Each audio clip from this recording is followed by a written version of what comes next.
Late 90s when we started, 1998, the regatta served as a chance to get our novice and freshmen on the water first. They would generally be their first race. We get a couple of downstate teams and a couple of Syracuse teams. They'd come out and 5 or 6 teams, and we would do it up. And then as 2000 came around, we started doing a 4-way meet with CRI, Mercer, Cincinnati Juniors would come out, and Saratoga. And they were 4 pretty solid teams. By 2006, we had Detroit Boat Club that wanted to join us. And then it sort of evolved from there because the regatta scene started exploding. And what we decided to do was, the concept was, what if you had a race where you pay one nominal fee and you enter as much as you want? And that way you can try your 8s against really good teams' 8s, and if you want to break that into 4s or doubles or quads, pairs, whatever, you could do that, and you didn't have to worry about cost. It was just, you pay whatever the amount was, and you enter anything you want. Well, obviously that became very popular with teams that had 5 and 6 varsity boats of boys and 5 or 6 varsity boats of girls, and next thing you know, you got the Concords coming from New Hampshire, and CRI is coming from Boston, and Mercer comes up, and we're up to 56 teams now and about 1,000 entries. So we've evolved. We've probably tripled 3 straight years in a row in size. We went from maybe 180 entries maybe 4 or 5 years ago to almost basically today there's about 1,000 entries in.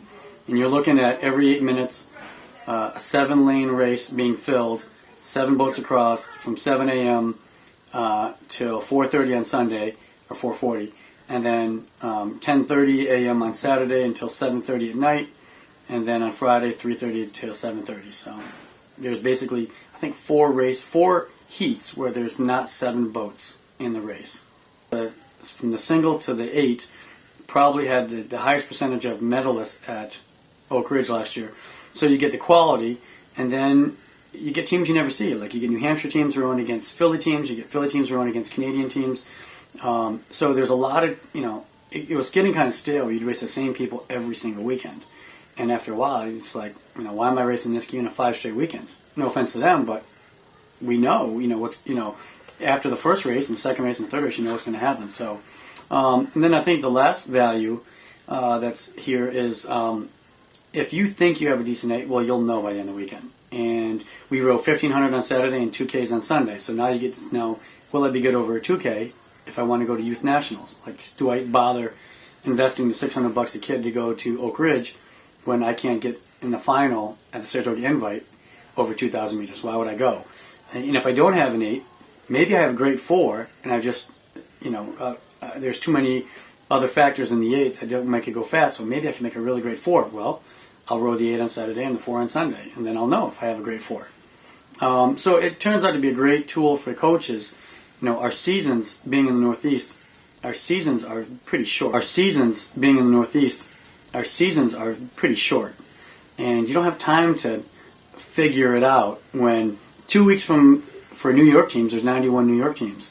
2 weeks from Saratoga Invite is states, and states is our qualifier.